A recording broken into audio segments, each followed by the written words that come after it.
Hello students, देखो हम last lecture में एटॉमिक स्ट्रक्चर में बात कर रहे थे अबाउट इलेक्ट्रोमैग्नेटिक रेडिएशंस, उसके बारे में बात कर ली थी और मैक्सवेल की थ्योरी के बारे में बताया था। हमने ये कहा था कि मैक्सवेल की थ्योरी बड़ी फेमस थी वेव नेचर ऑफ इलेक्ट्रॉन के लिए, वेव नेचर ऑफ लाइट के लिए। तो लाइट जो है वो वेव है, इस बात को एक्सप्लेन किया उन्होंने by experimental phenomena of interference and diffraction. But तभी दो नए कॉन्सेप्ट्स डेवलप हुए, एक्सपेरिमेंटली ऑब्जर्व्ड कॉन्सेप्ट्स, वो है photo electric effect and black body radiation. तो photo electric effect and black body radiations they could not be explained with the help of Maxwell's wave theory. ध्यान दो, Maxwell wave theory दो बढ़िया concepts कौन से explain कर पाई? Interference and diffraction. और कौन से दो कॉन्सेप्ट एक्सप्लेन नहीं कर पाई? Photo electric effect and black body radiation. तो फिर लोगों को लगा कि Maxwell's wave theory is not a complete theory, it is not everything about the light. तभी फोटो इलेक्ट्रिक इफेक्ट और ब्लैक बॉडी रेडिएशन को एक्सप्लेन करने के लिए प्लैंक्स ने अपनी थ्योरी प्रपोज की, particle nature of light.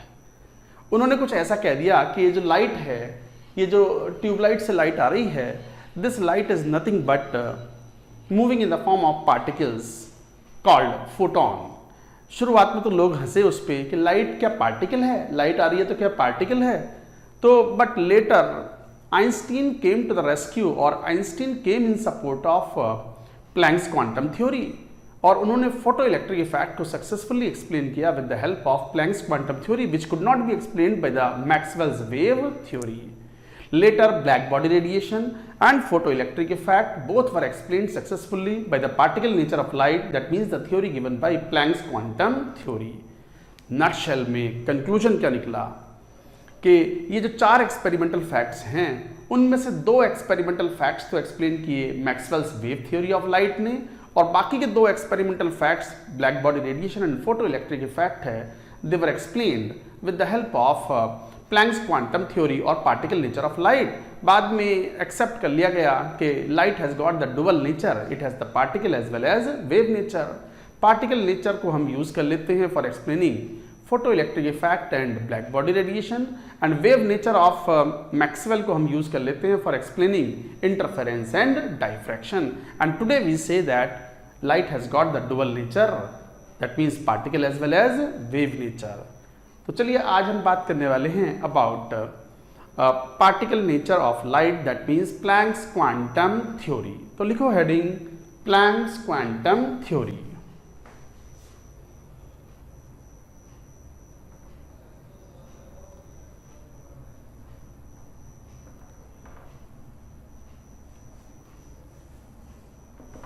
Planks quantum theory. Planck's ने क्या कहा? प्लैंक्स ने कहा कि ये जो लाइट है, ये जो ट्यूबलाइट से आने वाली जो रोशनी है, सूरज की रोशनी है, सूरज से आने वाली जो लाइट है, it moves in the form of small packets called photons. इन्हें क्वांटम कहा उन्होंने।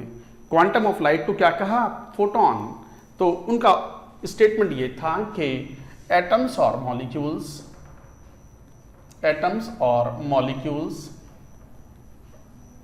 emit or absorb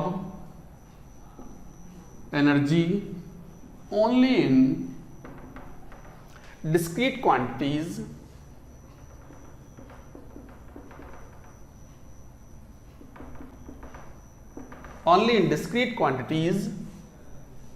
called photon,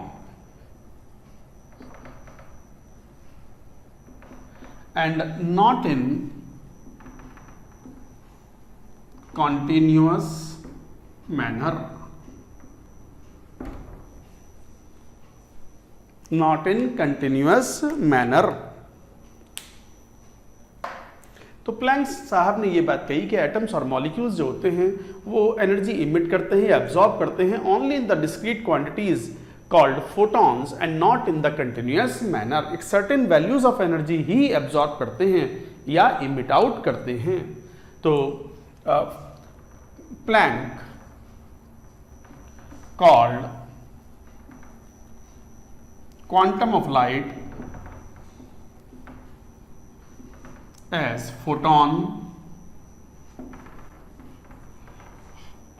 a packet of energy of light. तो उन्होंने कहा कि जब लाइट मूव करती है तो transmits energy in the form of small packets and each packet is called quantum of light. Quantum of light को उन्होंने बोला photon. So Planck called quantum of light as photon, a packet of energy of light. अच्छा, एक word use करते हैं जैसे quantum of light. तो quantum is the minimum thing that can be transacted between two bodies. Quantum शब्द का मतलब होता है कि छोटे से छोटी वो चीज जो ट्रांजैक्ट हो सकती है, इससे छोटी नहीं हो सकती। जैसे मान लो हमारे देश में, भारत में, इंडिया में मान लो 1 रुपया मिनिमम चलता है। 25-50 पैसे तो अब चलते भी नहीं हैं बहुत जगह पर, कुछ जगह पर चलते भी हों। मान लो 1 रुपया मिनिमम ट्रांजैक्शन है। Minimum denomination of the currency is 1 रुपी। मैं आपसे कुछ खरीदता हूं तो मैं आपको 2 रुपये दूंगा, 5 रुपये दूंगा, 1 रुपया दूंगा, 50 पैसे नहीं दूंगा, 4.5 रुपये नहीं दूंगा। मैं 4 रुपीज एंड 75 पैसे की जगह मैं 5 रुपीज दूंगा आपको। तो इसका मतलब आप जो भी ट्रांजैक्शन कर रहे हो, you are doing in the minimum denomination of 1 rupee. So 1 rupee is quantum of currency in India. तो क्वांटम ऑफ करेंसी मतलब the minimum value that can be transacted. जैसे quantum of charge is what? 1 electronic charge is the quantum of charge. दो bodies के बीच में कितना charge transfer हो सकता है? या तो 1 इलेक्ट्रॉनिक चार्ज, या 2 इलेक्ट्रॉनिक चार्ज, या 50 electronic charge. Only integral values of the electronic charge, fractional value of the electronic charge is not transferred between two bodies. तो इसका मतलब इलेक्ट्रॉनिक चार्ज की वैल्यू क्या हो गई? Quantum of charge. इंडिया में जो क्वांटम ऑफ करेंसी हो गया तो वो क्या हो गया? 1 रुपी। ऐसे ही लाइट से एनर्जी जो ट्रांसमिट हो रही है, it is transmitting in the form of small packets, that is called quantum of energy. और quantum of light, that quantum of light is called photon. So photon is the quantum of light and this word was used by Planck. तो Planck called quantum of light as photon, a packet of energy of light that transmits from one body to another. इसके बाद जो सबसे important point है for question solving, energy of photon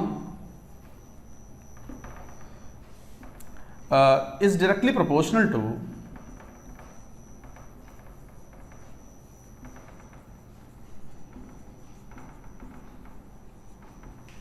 frequency of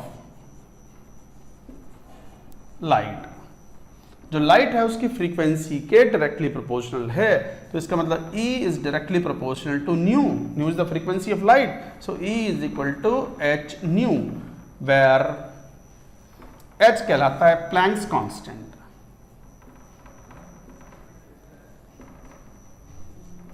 h is called Planck's constant और इसकी एक constant value होती है, सभी स्टूडेंट्स को याद रखनी चाहिए, 6.625 into 10 to the power minus 34 joule second, which is approximately taken as 6.62 into 10 to the power minus 34 joule second। approximately हम 6.6 या 6.62 into 10 to the power minus 34 joule ले सकते हैं। तो ये है प्लैंक्स कांस्टेंट। अच्छा, ये बात तो पता ही है आपको कि E is equal to h new, C नहीं है, h न्यू, राइट। और न्यू क्या होता है? h इंटू सी अपॉन लेमडा। ये था। सो this is the formula, this is the formula energy of the photon. ये एक फोटोन की एनर्जी है। This is the energy of 1 photon. Energy of 1 photon. So this is the energy of 1 photon. इसका मतलब यह हुआ कि अगर दो ऑब्जेक्ट आपस में अगर एनर्जी ट्रांसफर कर रहे हैं थ्रू द इलेक्ट्रोमैग्नेटिक रेडिएशंस, या लाइट की एनर्जी और लाइट और electromagnetic radiation,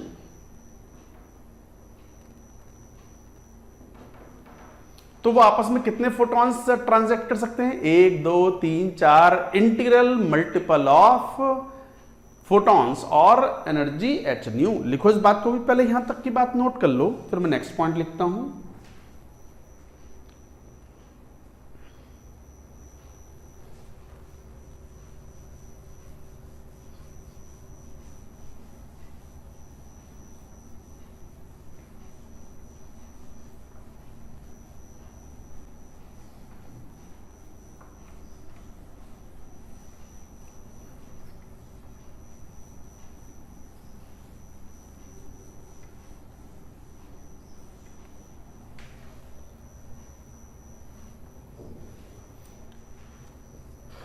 So total energy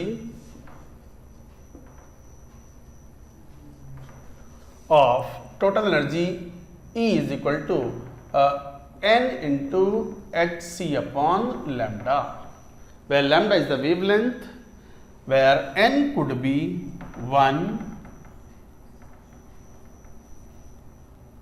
2, 3, 4 like this. तो इसका मतलब टोटल एनर्जी इलेक्ट्रोमैग्नेटिक रेडिएशंस के रूप में from one place to another या वन ऑब्जेक्ट टू अनदर अगर इमिट आउट या एब्जॉर्ब हो रही है तो it should be n into H C upon lambda. n एक इंटीजर है, a positive integer.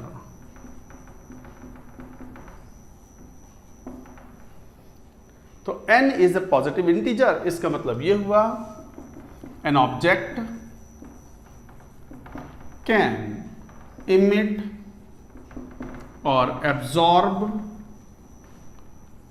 energy in the form of EM radiations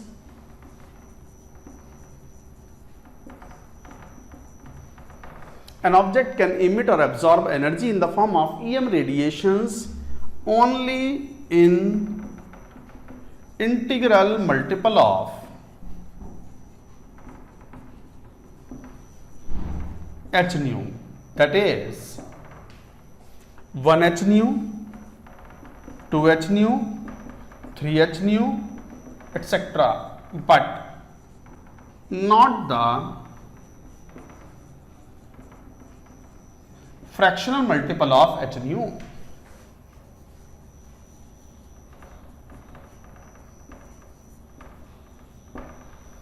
तो याद रखो लाइट के थ्रू जो एनर्जी इलेक्ट्रोमैग्नेटिक रेडिएशंस के थ्रू एनर्जी एब्जॉर्ब या इमिट होगी तो वो कितनी होगी 1 h nu, 2 h nu, 3 h nu, but not the fractional value of h nu. तो it can not be fractional value of h nu या fractional multiple of h nu, it can be the integral multiple of h nu. ये था Planck's quantum theory. So electromagnetic radiations में total energy is equal to E is equal to n into H C upon lambda. n की value ये होगी and n represents number of photons absorbed or emitted. So this n represents number of photons absorbed or emitted, where lambda is the wavelength, nu is the frequency of light. So this is the formula for solving questions. समझ में आ गई बात। और यहीं पे बात कर लेते हैं, ये है Planck's quantum theory. Planck's quantum theory में ये नोट कर लो, एक और पॉइंट लिखेंगे हम कि जो मैंने अभी बताया था डुअल नेचर ऑफ लाइट के बारे में, अभी समझाया भी था आपको, आप पहले ये नोट करो फिर मैं डुअल नेचर ऑफ लाइट के बारे में बात करता हूं। नोट कर लें।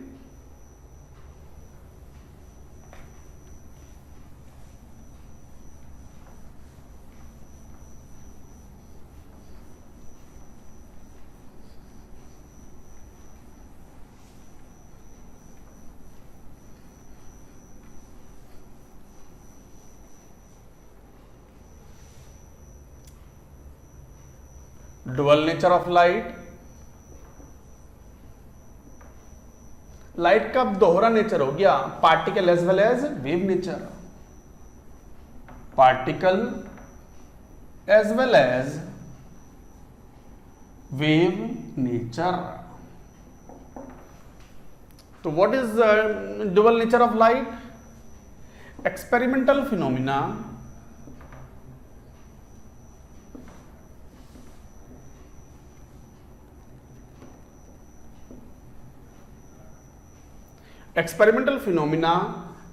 like interference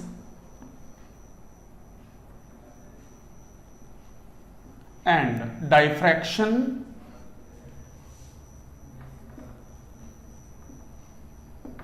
are successfully explained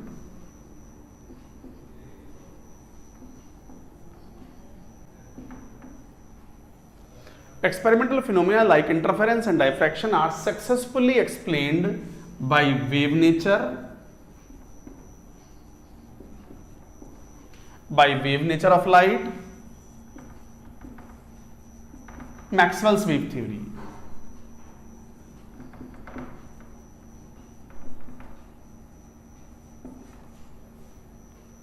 but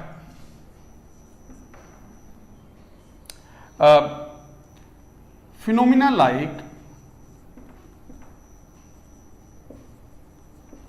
black body radiation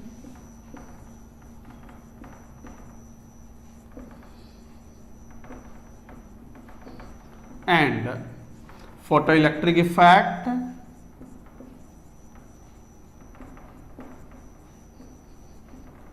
are explained by Planck's quantum theory.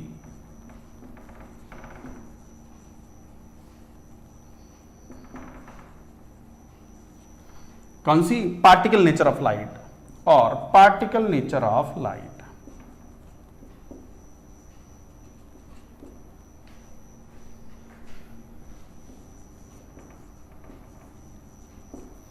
तो एक तरीके से कहने का मतलब है कि experimental phenomena like interference and diffraction, ये वर्ड इंपॉर्टेंट है, याद रखेंगे। क्या है ये फिजिक्स में पढ़ेंगे आप, नॉट नीडेड नाउ। तो experimental phenomena like interference and diffraction are successfully explained by the wave nature of light, Maxwell's wave theory, but phenomena like black body radiation and photoelectric effect are explained by Planck's quantum theory, particle nature of light. None of the theory explains all the experimental facts. That's why light is said to have the dual nature. None of the theory explains all experimental facts.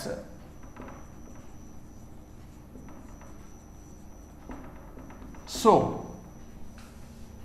light is said to have dual nature. देखो चारों experimental fact ना तो planks quantum theory explain कर पाती है, जैसे हमने कहा कि इंटरफेरेंस एंड डाइफ्रैक्शन किसने एक्सप्लेन कर दिया? वेव नेचर ऑफ लाइट ने। और interference and diffraction, black body radiation किसने explain, black body radiation and photoelectric effect किसने एक्सप्लेन कर दिया? प्लैंक्स क्वांटम थ्योरी ने।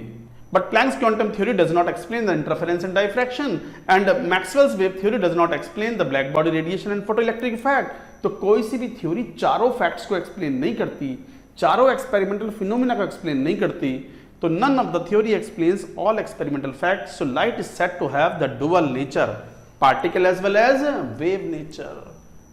Particle as well as wave nature. Particle nature is given by Planck's and wave nature is given by Maxwell. तो आज हम light को दोहरा उसका बिहेवियर होते हुए मानते हैं, व्यवहार मानते हैं, particle nature as well as light nature. तो wave nature, particle as well as wave nature. तो ये था डुअल नेचर ऑफ लाइट। अब बात आती है, एक फॉर्मूला पढ़ा है आपने प्लैंक्स क्वांटम थ्योरी में। Let's do some questions based on Planck's quantum theory. तो पहले ये बात नोट कर लो, फिर मैं क्वेश्चंस लेता हूं।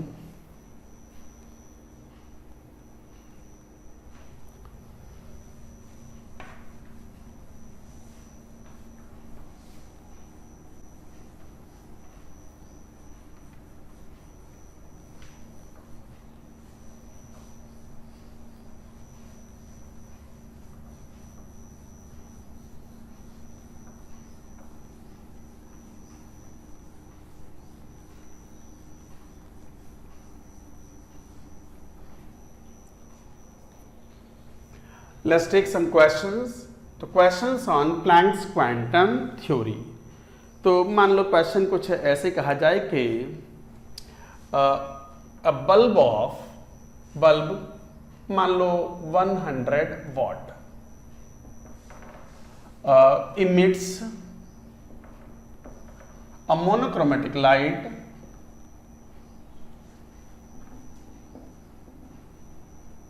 of wavelength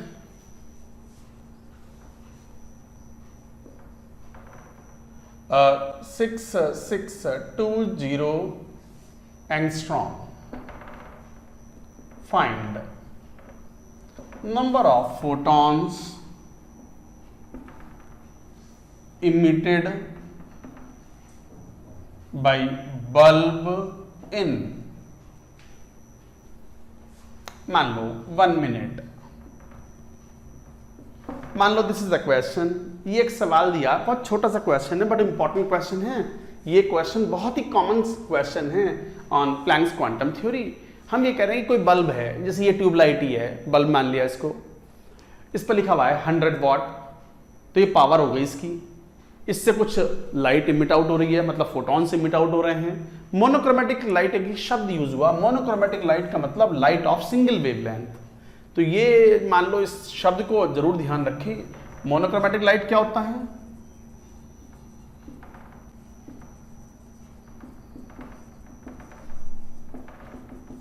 light of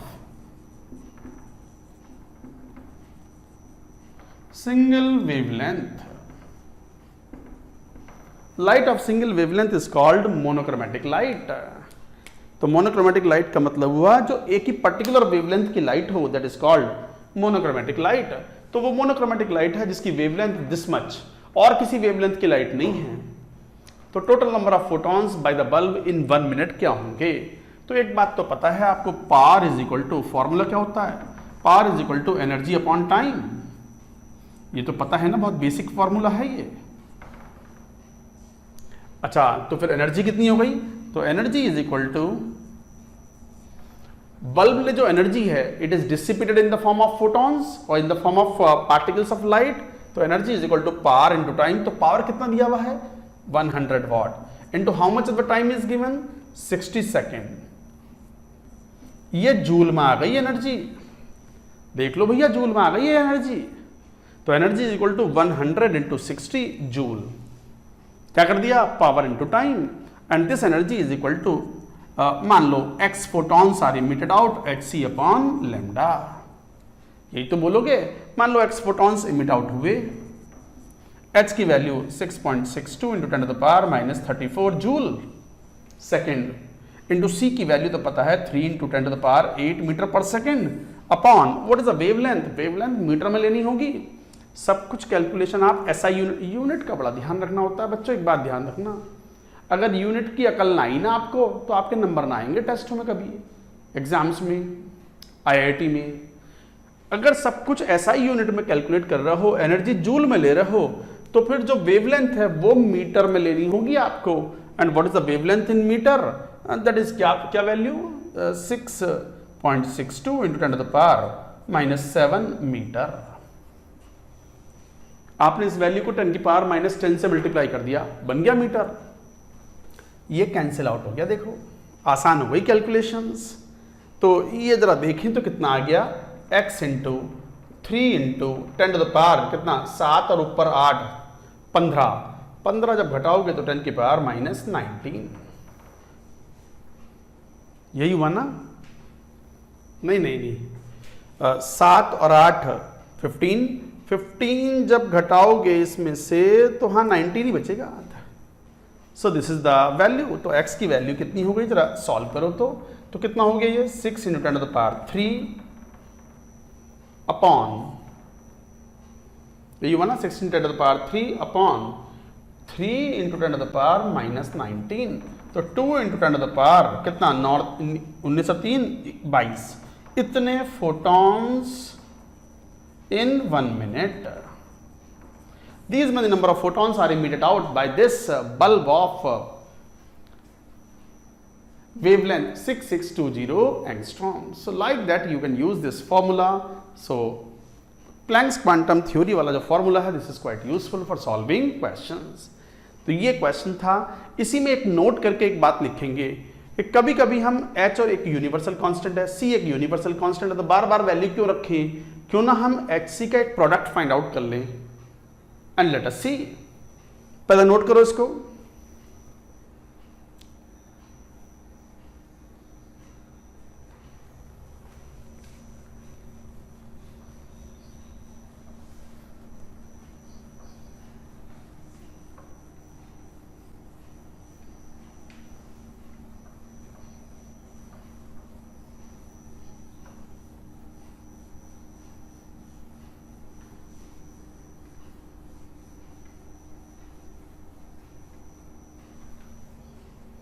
now एक पॉइंट लिखेंगे एज ए नोट करके, this is a useful point.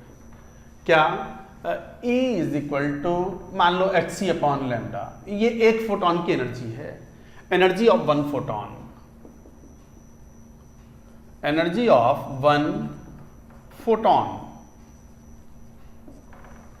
Quantum of light is called photon. तो ये एनर्जी है, ये वेवलेंथ है, तो आप चाहो तो इसको ऐसे भी लिख सकते हो, lambda wavelength is equal to hc upon E। अब एक बात ध्यान दो, ये lambda metre is not a suitable unit, मान लो angstrom is a suitable unit, अगर ये लैम्डा एंगस्ट्रॉम में लें इन एंगस्ट्रॉम और E को भी हम ले लें इन इलेक्ट्रॉन वोल्ट, आपको तो पता है energy of photon, energy of electron, ये छोटे पार्टिकल्स की जो एनर्जी होती है इनके लिए सुटेबल यूनिट जूल नहीं होती, इनके लिए सुटेबल यूनिट क्या होती है, इलेक्ट्रॉन वोल्ट। अगर ये इलेक्ट्रॉन वोल्ट हैं तो HCV भी किस में लेना होगा फिर, इलेक्ट्रॉन वोल्ट एंगस्ट्रॉम में, इन इलेक्ट्रॉन वोल्ट एंगस्ट्रॉम। चलो देखते हैं, तो लैम्डा इन एंगस्ट्रॉम अगर ले रहा हो तो H की वैल्यू क्या होती है, 6.625 into 10 to the power minus 34, क्या जूल सेकेंड, बट जूल नहीं चलेगा, हमें चाहिए इलेक्ट्रॉन वोल्ट में। आपको तो एक बात पता है, 1 electron volt is equal to 1.6 into 10 to the power minus 19 joule, तो इसका मतलब 1 joule is equal to what, 1 upon 1.6 into 10 to the power minus 19 electron volt. तो मैं ये जूल में था, जूल सेकेंड, इसको डिवाइड कर दिया मैंने, इस जूल को कन्वर्ट कर लिया इलेक्ट्रॉन वोल्ट में, तो 1.6 into 10 to the power minus 19 से डिवाइड कर दिया, अब बन गया ये electron volt, electron volt second हो गया। अब ये मैंने जूल को कन्वर्ट कर लिया इलेक्ट्रॉन वोल्ट में, अच्छा इंटू सी की value 3 into 10 to the power 8 metre पर सेकेंड है, नहीं मीटर नहीं, मीटर को एंगस्ट्रॉम में कन्वर्ट कर लो, इंटू 10 की पावर कितना 10 हो गया एंगस्ट्रॉम पर सेकेंड, मीटर पर सेकेंड की जगह सी की वैल्यू एंगस्ट्रॉम पर सेकेंड में ले ली, अपॉन ई हम ले रहे हैं इन इलेक्ट्रॉन वोल्ट। सर ये क्या कर दिया आपने, कुछ ना करा, यूनिट कन्वर्जन करा है, थोड़ा दिमाग लगाओ, यूनिट्स का कन्वर्जन बड़ा इंपॉर्टेंट है, अच्छे से समझें, नहीं तो अभी के लिए फॉर्मूला भी अगर आ रहा है वो समझ लेंगे, याद कर लेंगे तो भी सारे क्वेश्चन सॉल्व हो जाएंगे, टेंशन कुछ ना लेनी है, टेंशन से कुछ ना होता है। हम ये बात कह रहे हैं कि अगर लैम्डा को मैं एंगस्ट्रॉम में लूं, ई को इलेक्ट्रॉन वोल्ट में लूं, तो HC को भी मुझे इलेक्ट्रॉन वोल्ट और एंगस्ट्रॉम में लेना होगा। तो ये वैल्यू तो जूल में है, मैं इससे डिवाइड कर दूं 1.6 × 10 to the power minus 19, I will get electron volt second. और यदि इस मीटर पर सेकेंड को अगर मैं 10 की पावर 10 से मल्टीप्लाई कर दूं तो एंगस्ट्रॉम पर सेकेंड आ गया।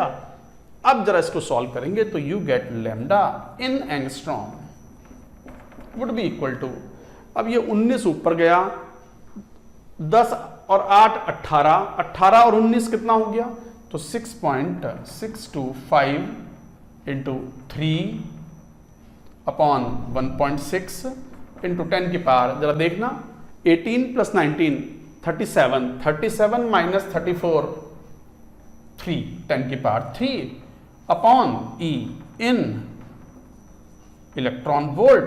और ये वैल्यू जब सॉल्व करते हो आप तो लगभग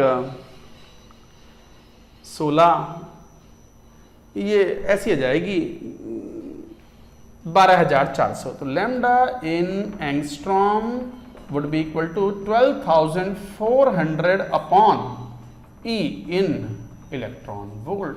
बहुत ही गजब का शानदार important, very very important formula for solving question. 100 में से 95 क्वेश्चंस में एनर्जी इलेक्ट्रॉन वोल्ट में दी होगी और लैम्डा एंगस्ट्रॉम में दिया हुआ होगा। तो फिर बार बार H की वैल्यू रखना, बार बार C की वैल्यू रखना, गुणा भाग करना, यूनिट कन्वर्जन करना, हटाओ इस टंटों से, हटाओ इस टेंशन से दूर हो। आप तो सीधा HC की वैल्यू आपने इलेक्ट्रॉन वोल्ट और एंगस्ट्रॉम में रख ली तो वैल्यू हो गई 12,400। तो एक तरीके से हम यूं कह सकते हैं कि HC की value is equal to 12,400 electron volt angstrom. This is the value. याद कर लो ये वैल्यू, वैसे तो कई बार ये क्वेश्चंस में दी भी जाती है, but you should remember this value कि Hc की वैल्यू इलेक्ट्रॉन वोल्ट एंगस्ट्रॉम में होती है 12,400। तो Hc की वैल्यू इलेक्ट्रॉन वोल्ट एंगस्ट्रॉम में ले ली 12,400, बस E से डिवाइड कर दो इलेक्ट्रॉन वोल्ट में, you will get directly the wavelength in angstrom, या लैम्डा से डिवाइड कर दो इन angstrom, you will get the energy of the photon in terms of electron volt. Question becomes quite simple, question becomes quite simple. चलिए इस formula का use करते हुए एक सवाल, अभी थोड़ी देर 10 मिनट पहले एक क्वेश्चन सॉल्व किया था ना हमने कि एक 100 वाट का बल्ब था, तो उससे 1 मिनट में how many photons will emit out, a large number of photons are rejected out और emitted out from the source. Bulb को या लाइट को या सूरज को बोलते हैं सोर्स। सोर्स क्यों? Because it is emitting energy. चलो इस वाले फॉर्मूला का यूज करते हुए लेट्स सॉल्व क्वेश्चंस। ये नोट करो, फिर क्वेश्चन है। आपको अगर ये डेरिवेशन थोड़ा भारी पड़ रहा है तो 2-4 दिन में कर लेना, कोई टेंशन की बात ना है। याद रख लो फॉर्मूला, Hc की value in electron volt angstrom is 12,400 because it is a constant value, H is a universal constant, C is a universal constant. Note करो ये सब।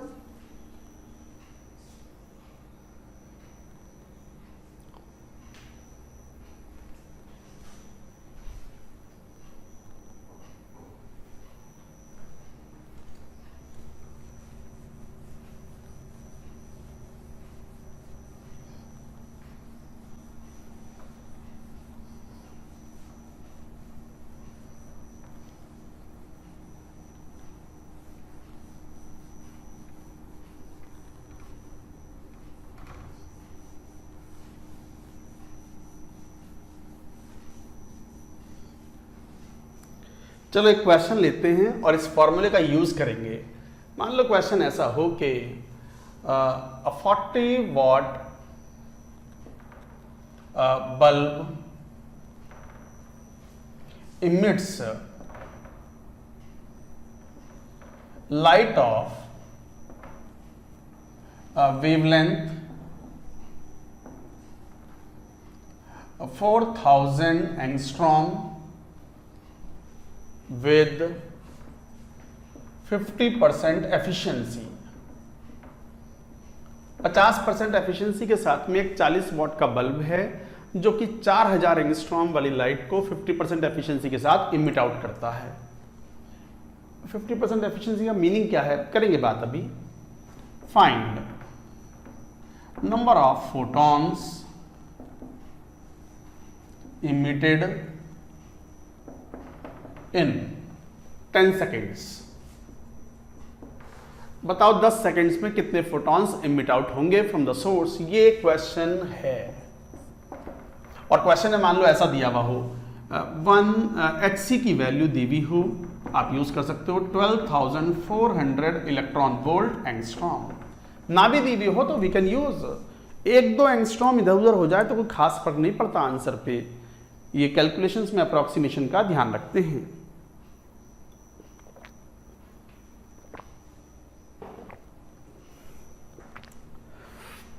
तो बच्चों देखो जरा यहां पर, what is the meaning of 50% efficiency.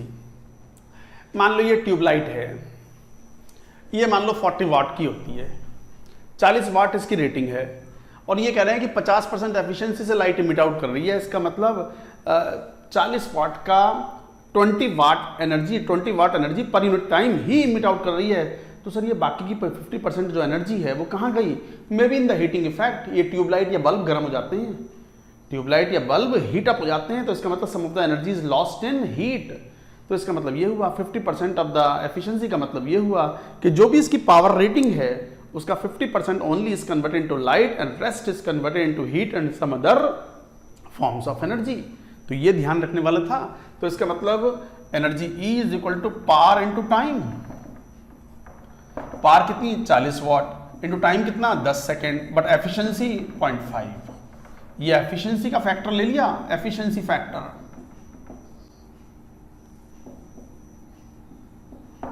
This is efficiency factor. So this is the energy. ये किस में आ गई? जूल में। This energy has come in joule. तो ये जूल में एनर्जी आ गई, ठीक बात है। इज इक्वल टू मान लो x photons are emitted out, is equal to H C upon lambda, और एच सी अपॉन लेमडा में मान लो एक्स यूज कर लिया 12,400 अपॉन लेमडा, लेमडा एंगस्ट्रॉम में ले लो 4000 एंगस्ट्रॉम। ये इलेक्ट्रॉन वोल्ट में आई एनर्जी, और जबकि ये जूल में थी। ऐसे ही मत छोड़ देना, यूनिट का ध्यान रखना। ये एनर्जी इलेक्ट्रॉन वोल्ट में आई है, और इलेक्ट्रॉन वोल्ट को जूल में कन्वर्ट करो तो कितना हो गया 1.6 × 10⁻⁻19 जूल। अब आया जूल, अब आया जूल। अरे समझ रहे हो, अगर ये मल्टीप्लाई ना करो सब गड़बड़ हो जाएगी। मैं ये बात कह रहा हूं कि ये एनर्जी जूल में थी, और एच सी अपॉन लेमडा में एच सी की वैल्यू आपने इलेक्ट्रॉन वोल्ट में ले ली, इलेक्ट्रॉन वोल्ट एंगस्ट्रॉम में, लेमडा को एंगस्ट्रॉम में रख दिया, तो ये इलेक्ट्रॉन वोल्ट में आई है। इसे जूल में कन्वर्ट करना भूलना मत। अक्सर गलती करते हो आप, ये यूनिट्स का ध्यान नहीं रखते आप। अब जरा सॉल्व कर लो, तो कितना हो गया 200 is equal to X into ये 2 जीरो से 2 जीरो, 1 जीरो से और 1 जीरो, 4 या 12, 3.1 इंटू 1.6 × 10⁻⁻19। तो यहां से जब x सॉल्व करोगे तो 2 × 10⁻2 अपॉन 3.1 इंटू 1.6 × 10⁻⁻19, 19 ऊपर गया तो 21 आ गया, 20 अपॉन 16 6 48 49 4.96 ऐसे मान लो। ये वैल्यू हो गई लगभग 5 के बराबर into 10⁻20 photons in how many seconds 10 seconds approximately. अगर ये 5 ही मान लो तो नियरली 4 5 24 इंटू 10⁻22 फोटॉन्स अप्रोक्सीमेटली। आप कैलकुलेशन एक बार चेक कर लेना, अगर थोड़ी गड़बड़ हो तो आप सही कर लेना उसको, वो कोई बात नहीं है। ये था कॉन्सेप्चुअल, यूनिट का ध्यान रखना बड़ा जरूरी था। ये थोड़ा सा ध्यान रखें कि वो क्यों मल्टीप्लाई किया है। तो ये क्वेश्चन था, एफिशिएंसी का मीनिंग समझ गए आप। कई बार बल्ब की एफिशिएंसी अगर दी हुई हो 80%, इसका मतलब 80% energy of the bulb is converted into light and rest 20% is wasted in the form of heat और सम अदर एनर्जीज। तो ये क्वेश्चन था। Let's take one more question. अब तो समझ गए how to use this formula, how to use HC value, it is very very important. एक और क्वेश्चन लो, नोट कर लो पहले इसको।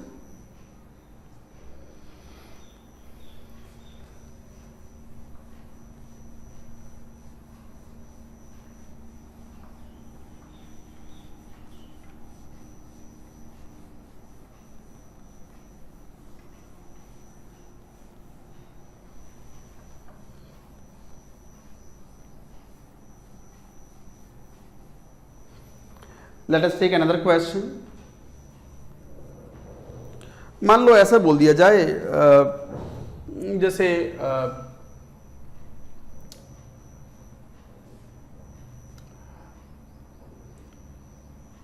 मान लो ये ब्रोमीन गैस का मॉलिक्यूल को तोड़ दिया 2Br गैस में। ब्रोमीन मॉलिक्यूल को तोड़ करके ब्रोमीन में गैस में कन्वर्ट कर दिया, और इसके लिए जो एनर्जी रिक्वायर्ड है इज इक्वल टू मान लो 96 6 दूनी 12 192 किलो जूल पर मोल है। एक मोल Br2 को ब्रोमीन एटम्स में तोड़ना, मतलब ब्रोमीन ब्रोमीन के बीच में बॉन्ड होता है, कोवेलेंट बॉन्ड। ये बात आप केमिकल बॉन्डिंग में पढ़ोगे। जैसे 9th 10th के लेवल पे इतना तो स्टूडेंट्स पढ़ते हैं कि जैसे फ्लोरीन फ्लोरीन के बीच में FF सिंगल बॉन्ड होता है, तो सिंगल बॉन्ड डबल बॉन्ड इस तरीके के बॉन्ड्स होते हैं। तो ब्रोमीन ब्रोमीन एटम में कोवेलेंट बॉन्ड है, उसे तोड़ दिया हमने। तो उसे तोड़ कैसे रहे हैं, वो इतनी एनर्जी चाहिए और वो फोटॉन से तोड़ रहे हैं। तो व्हाट मैक्सिमम वेवलेंथ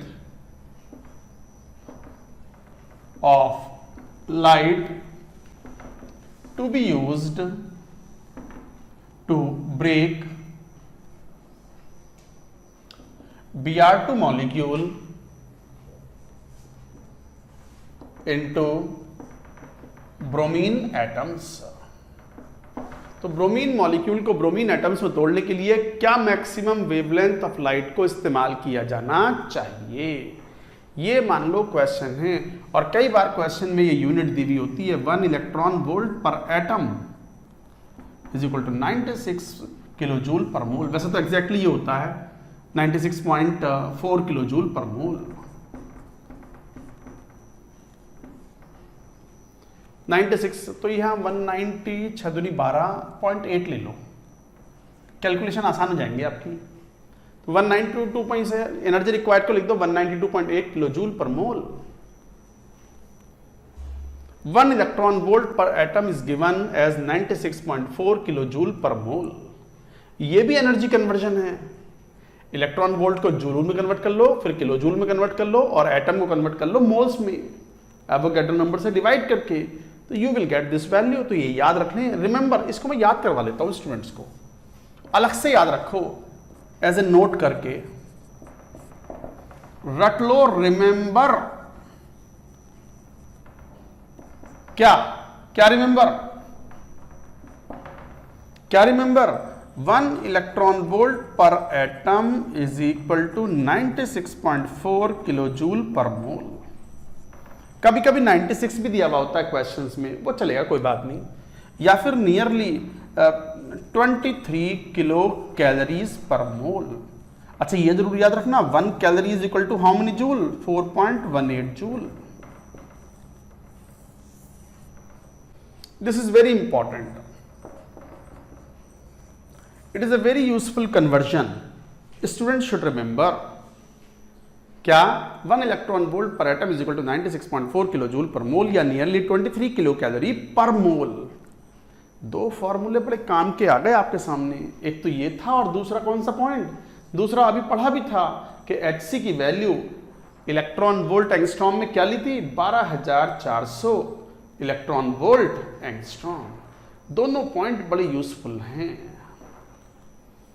पूरे एटॉमिक स्ट्रक्चर में, जहां तहां ये काम में आएंगे, तो ये याद रख लें। 1 electron volt per atom is equal to 96.4 kilo joule per mole और अप्रोक्सीमेटली 23 किलो कैलोरी पर मोल। आप सवाल पे आ जाओ, क्या कह रहे हैं क्वेश्चन में, ब्रोमीन मॉलिक्यूल को, गैसियस मॉलिक्यूल को ब्रोमीन एटम्स में तोड़ दिया और कितनी एनर्जी चाहिए, 192.8 किलो जूल पर मोल, इतनी एनर्जी की आवश्यकता है। अच्छा ये तो किलो जूल पर मोल है। इस मॉलिक्यूल को तोड़ने के लिए मान लो हमने लाइट यूज की, लाइट का सिंबल ऐसे लिख देते हैं एच न्यू लिख दिया, मतलब क्या है ये, फोटोन, फोटोन मतलब लाइट। तो ये फोटोन है, तो इसका मतलब ये एनर्जी है। तो एक काम करो, 192.8 किलो जूल पर मोल है, अगर मैं 96.4 से डिवाइड कर दूं तो क्या बन गया, ये इलेक्ट्रॉन वोल्ट पर एटम पर मॉलिक्यूल बन गया। पर एटम या पर मॉलिक्यूल एक ही बात है, पर मॉलिक्यूल ऑफ Br2। आपने 96.4 से डिवाइड कर दिया, थोड़ा समझ लो इस बात को। 1 electron volt per atom is equal to 96.44, तो इसका मतलब मैं 192.8 को 96.4 से डिवाइड कर दूं तो क्या बन गया, इलेक्ट्रॉन वोल्ट पर एटम। अच्छा एटम क्यों ना लिखा, अरे मॉलिक्यूल है ना, Br2 मॉलिक्यूल है, इसलिए पर मॉलिक्यूल ऑफ Br2 इतनी एनर्जी चाहिए बाई फोटोन। ऐसे में ये मान लेते हैं, क्वेश्चन में कुछ ना दिया हो तो एक ये मान लेते हैं कि एक फोटोन चाहिए एक Br2 मॉलिक्यूल को तोड़ने के लिए, 1 for 1, एक फोटोन एक मॉलिक्यूल को तोड़ने के लिए, ये मान के चलते हैं, is equal to Hc upon lambda. अब तो ये इलेक्ट्रॉन वोल्ट बन गया है, तो Hc की वैल्यू क्या ले लो, 12400 अपॉन लैम्डा, और लैम्डा एंगस्ट्रॉम में ही आ जाएगा। हो गया बस क्वेश्चन। तो लैम्डा कितना, मैक्सिमम लैम्डा कितना होगा वो यहां से कैलकुलेट कर लो। तो ये 2 बार कैंसिल आउट हो गया, 2, 9 दूनी 18, 6 दूनी 12 और 4 दूनी 8, यस 2। तो कितना हो गया लैम्डा, 12400 अपॉन 2, तो कितना हो गया, 6200 एंगस्ट्रॉम। दैट इज इट, यही अप्रोक्सीमेट आंसर है। This is answer of the question. See question कितना आसान हो गया, वरना अगर आप SI में कैलकुलेशन करते तो lot of calculations would have been involved. So this is an important question, important भी मार्क करेंगे क्वेश्चन को। दोनों फॉर्मूले बहुत इंपॉर्टेंट हैं, इनको याद इंपॉर्टेंट मार्क करेंगे। आज का लेक्चर तो बहुत ही इंपॉर्टेंट है भैया। Today's lecture is very very important in mathematical calculations और क्वेश्चंस ऑफ एटॉमिक स्ट्रक्चर।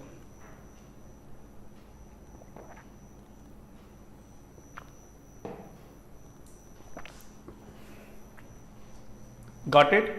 तो ये क्वेश्चन था। चलो एक आध क्वेश्चन और भी लेते हैं, नोट कर लो इसको, फिर मैं इसको हटा देता हूं। एक क्वेश्चन और भी लेंगे इसके बाद भी, based on Planck's quantum theory.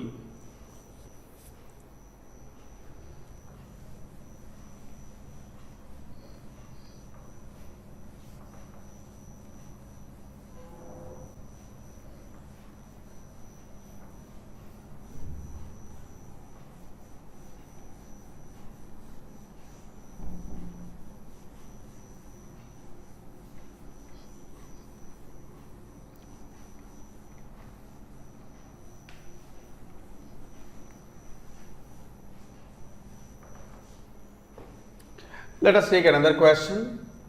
क्या क्वेश्चन है? मान लो क्वेश्चन में सिंबॉलिक ले रहा हूं। मान लो ये एक सॉल्यूशन है भरा हुआ, एक्वस सॉल्यूशन है,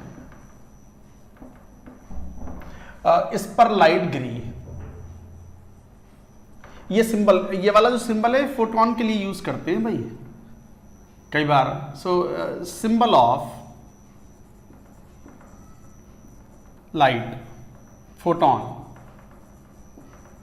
फोटोन को कई बार ऐसे दिखाए थे जैसे सांप होता है ना, इस टाइप से, तो इस टाइप से दिखाए थे, तो सिंबल ऑफ फोटोन है। तो ये लाइट आई, इंसिडेंट लाइट।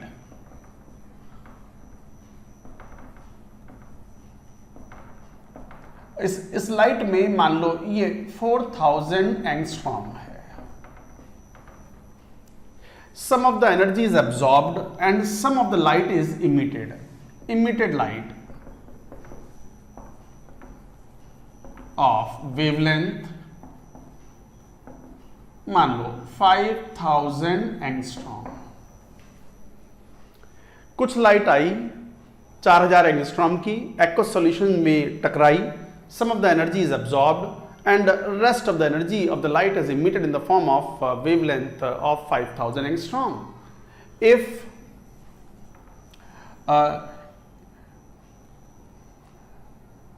emitted energy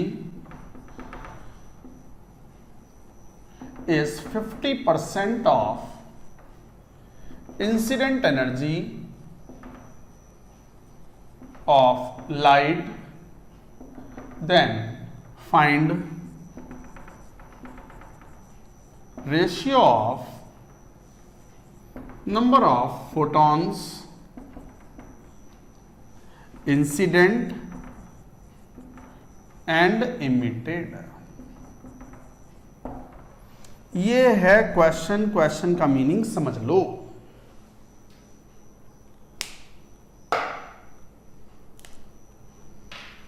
क्या कह रहे हैं ये? इंसिडेंट लाइट 4000 एंगस्ट्रॉम की, इमिटेड लाइट 5000 एंगस्ट्रॉम की, और ये कह रहे हैं कि जो इमिटेड लाइट है it is 50% of the incident light, incident energy of the light. Then find ratio of the number of photons incident. मान लो ये n थे और ये x फोटॉन्स हैं, तो क्या कहा गया? E emitted is equal to 50%, मतलब 0.5 इंटू E इंसिडेंट। 50% का मतलब 50/100, 0.5। इंसिडेंट एनर्जी का आधा ही इमिट आउट हुआ, आधा ही एब्जॉर्ब कर गया होगा। ठीक बात। और emitted energy, how many photons are emitted out? x, और हर एक की energy hc upon lambda, lambda is 5000 angstrom is equal to 0.5 into incident energy, how many photons? n into hc upon 4000। 3 zero से ये 3 जीरो कैंसिल, hc से hc cancel. हमें चाहिए था ratio of number of photons incident and emitted, तो n upon x की value चाहिए, तो x को उधर ले आओ, तो कितना हो गया? 4/5 इंटू 1/2, तो 2 ऊपर आ गया। 0.5 से डिवाइड करना था ना, 2 ऊपर आ गया। 8:5, दैट्स इट, यही आंसर है क्वेश्चन का। चेक कर लो एक बार। तो x को इधर ले आए तो n/x इज इक्वल टू 4 इधर चला गया अपॉन 5 और इसको 2 और मल्टीप्लाई हो गया 8:5, यही आंसर है। So this is the number of photons incident upon number of photons emitted is 8:5। Question is solve, simple question था। So like that you can solve the questions based on Planck's quantum theory. तो guys ये थी Planck's quantum theory. हमने पढ़ा Planck's quantum theory that light moves in the form of particles which is called photon and number of photons which can transact between the two bodies should always be integer. Energy cannot go in a continuous form. It is in the discrete forms and energy of the each photon is equal to h into nu or hc upon lambda. तो ये था Planck's quantum theory, revolutionary theory थी। और Einstein साहब ने planks quantum theory को इस्तेमाल करके कौन सा एक्सपेरिमेंटल फैक्ट एक्सप्लेन किया प्रॉपरली? Photo electric effect. तो अगला जो नेक्स्ट टॉपिक है इस चैप्टर में we are going to learn what photo electric effect. Important chapter, important topic. तो हेडिंग लिखो फोटो इलेक्ट्रिक इफेक्ट, पहले नोट कर लो।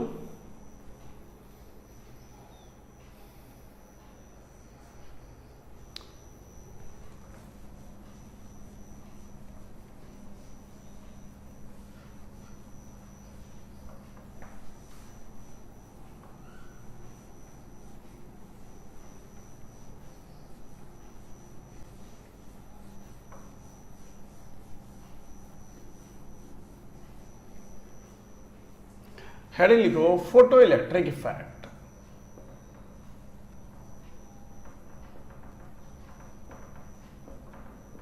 कई बार इसको PEE भी बोलते हैं। This effect was well explained by Einstein और एक इक्वेशन भी हम यहां पर फाइंड आउट करेंगे जिससे क्वेश्चन सॉल्व करेंगे, that is called Einstein's photo electric equation. तो फोटो इलेक्ट्रिक इफेक्ट को एक्सप्लेन करने के लिए आप एक डिस्चार्ज ट्यूब एक्सपेरिमेंट जो था उसमें थोड़ा सा एक बार समझेंगे बात को।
ड्रॉ करना। ये एक स्कीमेटिक प्रोग्राम है और स्कीमेटिक डायग्राम है to show the phenomena of photo electric effect. और बहुत ही इंटरेस्टिंग और बढ़िया है ये। एक बार आप जो ये पहले बना लो आप।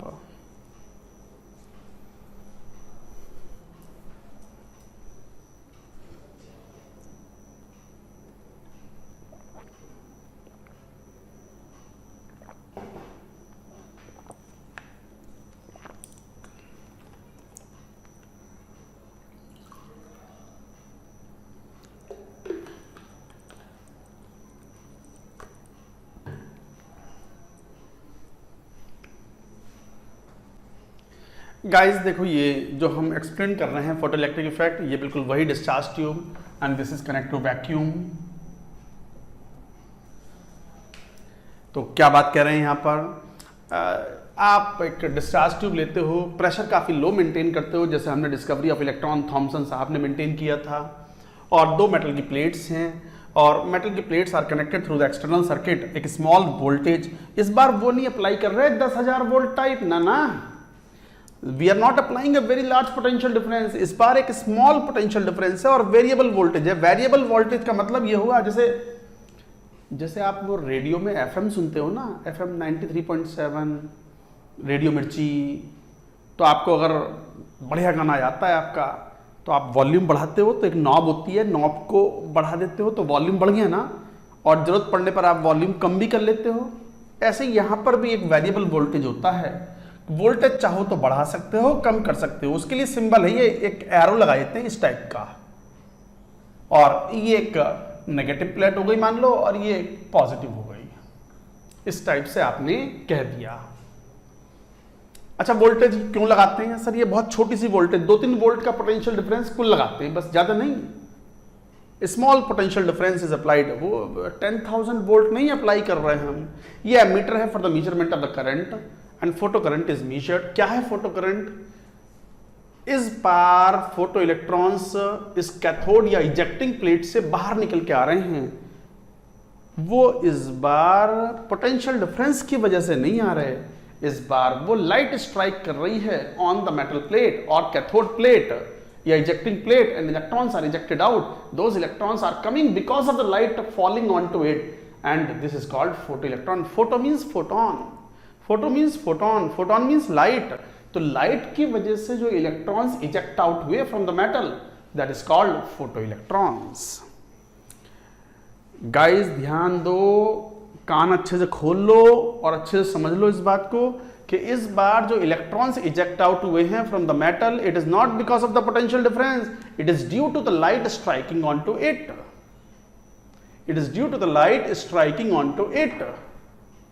तो परिभाषा क्या हुई? What is photo electric effect? जब कोई clean metallic surface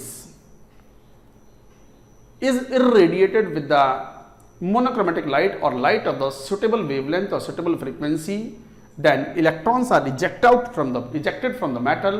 Electrons are called photoelectrons.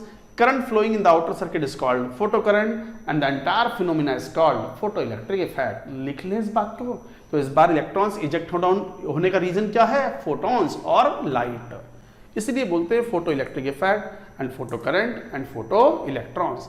लिखो परिभाषा। When a clean metallic surface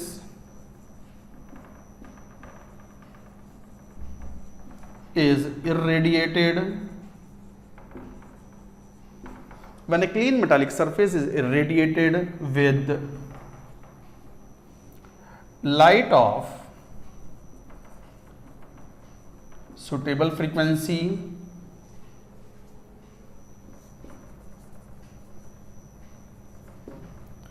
electrons are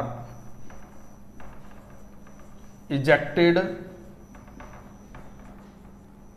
from metal. Electrons are ejected from metal called photoelectrons.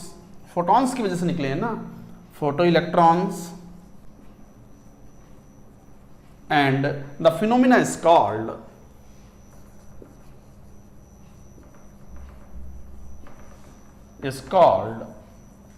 photoelectric effect.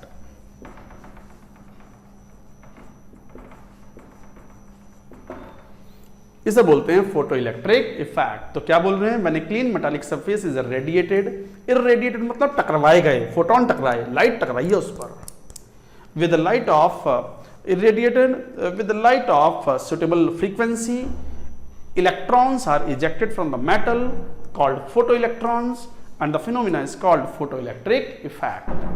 अब इस पूरे फोटोइलेक्ट्रिक इफेक्ट में कई तरह के ऑब्जर्वेशंस होते हैं। पहले आप यहां तक की बात लिख लो, मैं वो ऑब्जर्वेशंस बताता हूं, समझाता हूं और बताता हूं।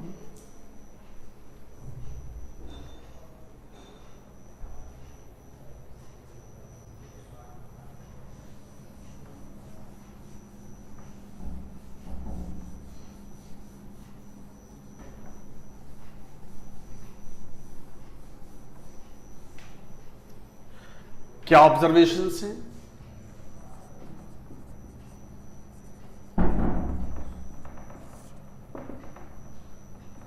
पहला ऑब्जर्वेशन देखो, पाया गया कि जब लाइट स्ट्राइक करती है on the metal plate, electrons eject out होते हैं। थोड़ा सा पोटेंशियल डिफरेंस हम इसलिए लगा देते हैं ताकि इलेक्ट्रॉन्स यहां जब इकट्ठे हो जाएंगे तो मान लो यहाँ इलेक्ट्रॉन्स इकट्ठे हो गए तो वो फ्रेश इलेक्ट्रॉन्स को रिपेल करते हैं। इलेक्ट्रॉन्स पर सेम चार्ज होने की वजह से सेम चार्ज रिपेल मारता है। तो हम क्या करते हैं, थोड़ा सा पोटेंशियल डिफरेंस लगा देते हैं और इस एनोड मटेरियल को या रिसीविंग प्लेट को थोड़ा सा पॉजिटिव बना देते हैं ताकि इलेक्ट्रॉन्स खींचे चले आए एंड करंट के रूप में it can flows, circuit can be completed. तो वो इलेक्ट्रॉन्स फ्री हो जाए। तो ये जो स्पेस चार्ज है इसे बोलते हैं स्पेस चार्ज। इलेक्ट्रॉन यहां इकट्ठे हो गए, मान लो ये पोटेंशियल डिफरेंस में लगाया, इलेक्ट्रॉन आए, टकराते भी रहे, इलेक्ट्रॉन आए और अंदर जो गैस थी एयर होगी, थोड़े बहुत मॉलिक्यूल्स तो होंगे ही, भले ही आपने वैक्यूम क्रिएट कर दिया बट कुछ मॉलिक्यूल्स तो एयर के होंगे ही ना। उनसे टकरा करके इलेक्ट्रॉन अपनी काइनेटिक एनर्जी कई बार लूज कर देते हैं और यहीं इकट्ठा होना शुरू कर देते हैं कई बार। और वो इकट्ठा जब हो जाते हैं तो फ्रेश इलेक्ट्रॉन्स को टकराते हैं और रोक देते हैं वो, तो वो स्पेस चार्ज एक्यूमुलेट हो जाता है। उस स्पेस चार्ज को क्लियर करने के लिए हम एक छोटा सा पोटेंशियल 1-2 वोल्ट 3 वोल्ट का पोटेंशियल डिफरेंस अप्लाई कर देते हैं ताकि ये प्लेट पॉजिटिव हो जाए and electrons can easily come here and can flow in the outer circuit and current can flow in the opposite direction. Current हमेशा अपोजिट डायरेक्शन में मूव करती है to the movement of electrons. Current की दिशा वही होती है जब पॉजिटिव चार्ज का मूवमेंट होता है, बट इलेक्ट्रॉन तो नेगेटिव चार्ज है ना, तो करंट की डायरेक्शन क्या होगी, इलेक्ट्रॉन के मूवमेंट का अपोजिट। तो वो इलेक्ट्रॉन फ्री होकर के मूव कर गए। अब जब यहां से फोटो इलेक्ट्रॉन्स इजेक्ट आउट हो रहे हैं तो पहला ऑब्जर्वेशन यही था, ऐसा नहीं कि कोई भी लाइट टकरवा दी और फोटो इलेक्ट्रॉन्स निकल गए, नहीं, light should have a certain minimum frequency for ejection of the photo electrons. अगर फ्रीक्वेंसी एक सर्टेन वैल्यू से कम होती है लाइट की, energy of the light is directly proportional to the frequency. E is equal to, Planck's quantum theory में पढ़ लिया, E is directly proportional to nu. तो अगर फ्रीक्वेंसी लाइट की अगर एक सर्टेन वैल्यू से कम हुई, एक भी इलेक्ट्रॉन बाहर निकल के नहीं आता, सर हमें कैसे पता, दिखते तो है ना इलेक्ट्रॉन ऐसे ही, अरे तो करंट तो फ्लो कर रही है, एमीटर के डिफ्लेक्शन से मालूम पड़ता है कि whether electrons are moving in the outer circuit और नॉट। तो इसका मतलब no photo electric effect is observed if the frequency of the incident light is less than a certain minimum value, and that minimum value which makes the electrons to eject out is called threshold frequency। क्या कहलाती है, threshold frequency। तो लिखो इस बात को, no photoelectric effect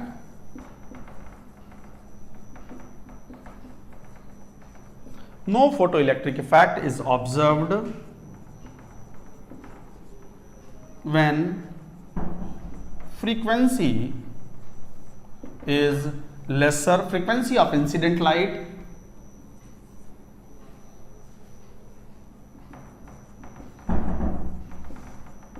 when frequency of incident light is lesser than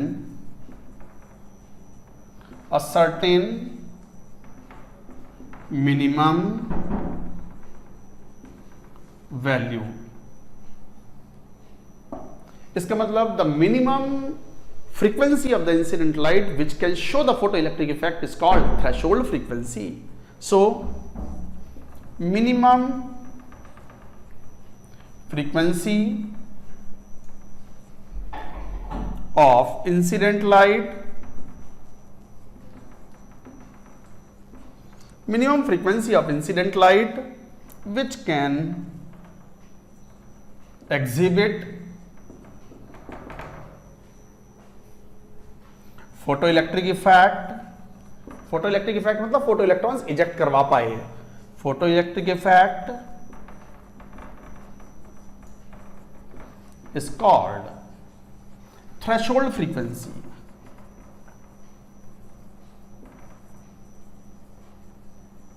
और इसका सिंबल यूज करेंगे न्यू नॉट, नॉट लगा देंगे नीचे। कैसे पढ़ते हैं इसको, न्यू नॉट। तो थ्रेशोल्ड फ्रीक्वेंसी, इसका मतलब अगर लाइट की फ्रीक्वेंसी थ्रेशोल्ड फ्रीक्वेंसी से कम हुई, कोई इलेक्ट्रॉन इजेक्ट आउट नहीं होगा। इसका मतलब फोटो इलेक्ट्रिक इफेक्ट शो करने के लिए the minimum frequency required is called threshold frequency. तो यही बात तो लिखी है कि no photoelectric effect is observed when the frequency of the incident light is lesser than a certain minimum value. Minimum frequency of the incident light which can exhibit the photoelectric effect is called threshold frequency. इसका मतलब frequency of the incident light should be greater than or at least equal to threshold frequency. एक term use करना है threshold frequency. ये पहला observation था. I hope this point is clear. Now second observation. लिख लिया होगा आपने.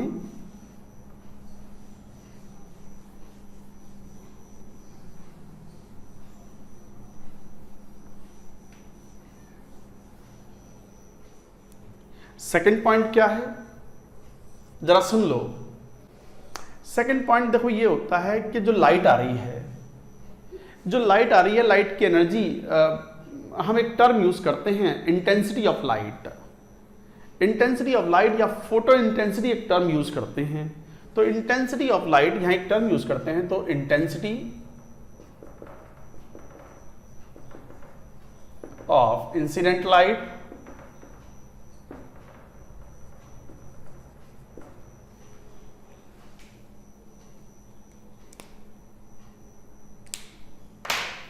तो इंटेंसिटी ऑफ इंसिडेंट लाइट जो होती है वो होती है एनर्जी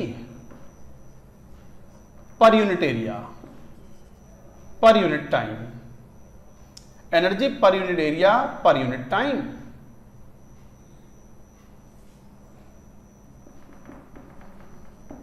एनर्जी तो कितनी होती है H nu upon area A into T. अब मान लो एक्स फोटॉन्स आ रहे हैं तो x into h nu upon A into T this is called. तो h nu X into h nu क्या है energy per unit area per unit time that is called intensity of the incident light. तो ये तो intensity हुई. तो यहीं पे एक टर्म डिफाइन करते हैं फोटो इंटेंसिटी. फोटो इंटेंसिटी और फोटोन फ्लक्स ये होता है x number of photons striking the surface per unit area per unit time और number of photons of given frequency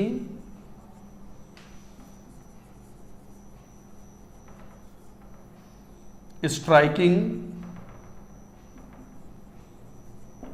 the surface per unit area per unit time.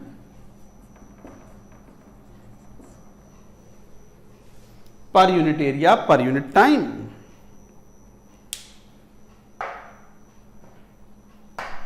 सुनो क्या बात कर रहे हैं. हमने दो टर्म डिफाइन कर दिए यहां पर. एक तो term intensity of the light. तो what is intensity of the light. मान लो ये बल्ब है, इसकी एनर्जी कुछ इमिट आउट कर रहा है ये, बट वो एनर्जी मान लो एक सरफेस एरिया है ये वाला, इस पर तो थोड़े से ही फोटोन आ रहे हैं, बाकी फोटोन तो इधर उधर चले गए. 3 dimensionally electrons are photons are rejected out from the given source.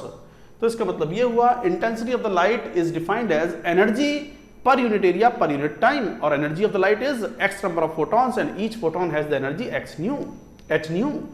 But एक और term define करते हैं photo intensity और photon flux. That is defined as the number of photons of the given frequency striking the surface per unit area per unit time. तो per unit area per unit time number of photons कितने टकरा रहे हैं, that is called photon flux और photo intensity. Photo flux भी बोल देते हैं कई बार इसको, of a given frequency. तो number of photons per unit area per unit time is called photon flux.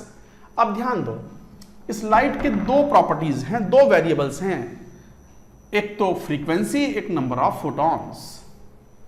एक तरीके से फोटोन फ्लक्स और फ्रीक्वेंसी दो वेरिएबल हो गए. अगर फ्रीक्वेंसी को सेम रखें, अगर फ्रीक्वेंसी को सेम रखें और नंबर ऑफ फोटॉन्स जितने टकरा रहे हैं फोटोन फ्लक्स को बढ़ा लें, एक्स को बढ़ा लें, तो पता चलता है कि kinetic energy of the photo electrons remain same but number of photo electrons ejected linearly increase.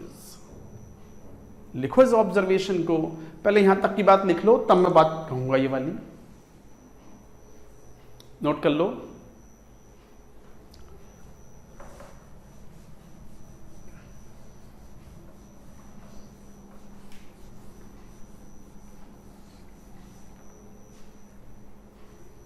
क्या point?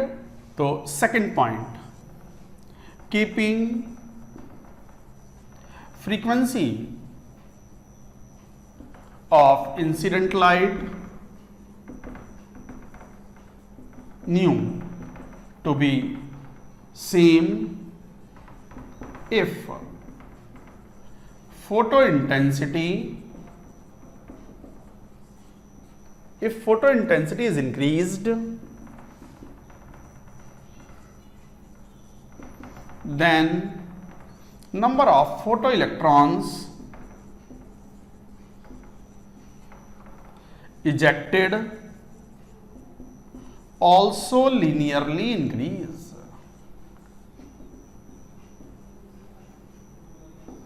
But kinetic energy of photoelectrons, marker थोड़ा गड़बड़ कर रहा है, but kinetic energy of the photoelectron remains unchanged. बहुत ही important point, देखो दो variable हैं, जो इंसिडेंट लाइट है उसके दो वेरिएबल हैं, frequency and photo intensity, frequency and x number of photons. Frequency को सेम रखा, कीपिंग द फ्रीक्वेंसी सेम। अगर नंबर ऑफ फोटॉन ज्यादा टकरवा दिए पर unit area per unit time, तो फोटो इलेक्ट्रॉन भी ज्यादा निकले, लीनियरली बढ़ गए, but kinetic energy of the photo electron remained same. तो इसका मतलब यह हुआ कि जब ज्यादा फोटो इलेक्ट्रॉन आएंगे तो ज्यादा फोटो इलेक्ट्रॉन्स आने के कारण करंट विल इंक्रीज, तो photo current also increases linearly. तो photo current also increases linearly.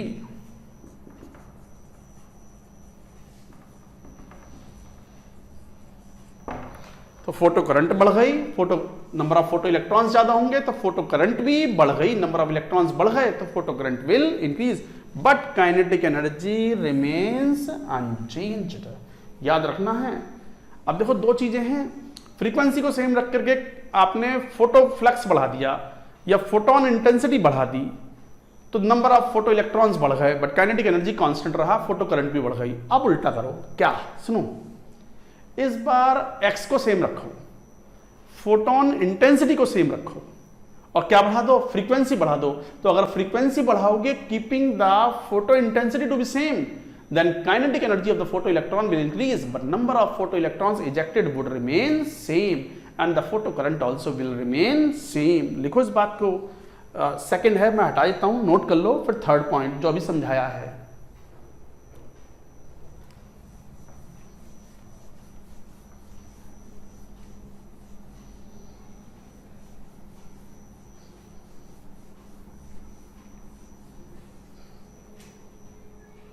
So what is third observation? Keeping photo intensity, कई बार हम इंटेंसिटी भी बोल देते हैं, और सिंपली इंटेंसिटी। कई बार क्वेश्चंस में अगर इंटेंसिटी बोल रहे हैं तो इसका मतलब वो फोटो इंटेंसिटी ही मतलब होता है उनका, और सिंपली इंटेंसिटी। तो keeping photo intensity to be same if frequency of incident light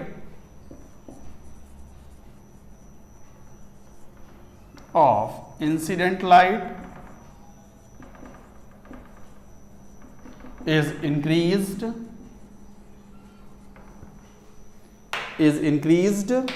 then kinetic energy of photoelectrons increase linearly, but photocurrent or number of photoelectrons